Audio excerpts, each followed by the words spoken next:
He played 305 regular season and playoff games, threw for more than 85,000 total yards and 598 touchdowns. He walks away from football as the leader in regular season passing yards in NFL history and second in touchdowns, only behind Tom Brady.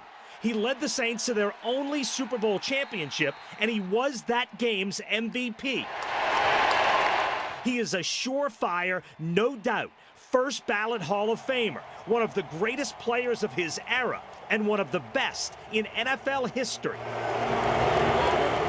This is just part of the mammoth legacy of Drew Brees. The former San Diego Charger quarterback came to New Orleans in the aftermath of Katrina, looking to lead his new team to a Super Bowl championship. And after reaching the NFC title game in year one, he took the Saints on an unforgettable run to Miami in the 2009 season, starting that year 13-0. Finishing off Arizona in the playoffs. Then Brett Favre and the Minnesota Vikings 1 week later to clinch the team's first ever NFC championship and a Super Bowl berth.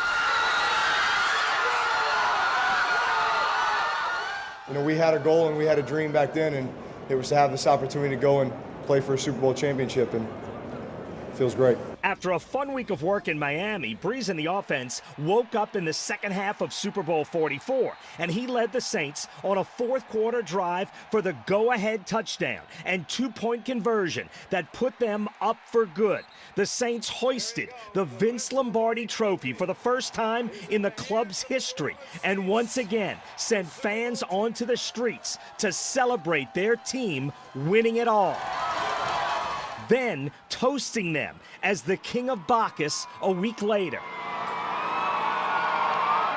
Brees would take New Orleans back to the playoffs in 2010 and again in 2011. That year, nearly pulling off a thrilling comeback against the 49ers in San Francisco. But the Niners pulled it out late. That would be just the first sign of adversity for the Saints in the 2012 offseason, when head coach Sean Payton would face a year-long suspension for his role in the bounty scandal. In response, Brees helped lead team-only practices on Tulane's campus to make sure the Saints were prepared, despite the limitations imposed by the NFL.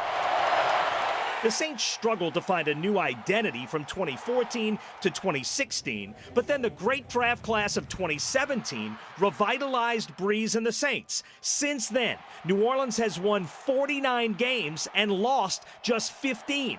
That's the best record in the NFL over the past 4 seasons. And throughout his time in New Orleans, the team's quarterback became a leader in the community. His Brees Dream Foundation has now contributed more than $45 million to charitable causes across the globe. For 15 seasons, Saints fans watched Brees' brilliance, which was birthed in a meticulous attention to detail and an unwavering work ethic. He's a better athlete than he's often given credit for, but he often had his opponent beaten before the ball was snapped.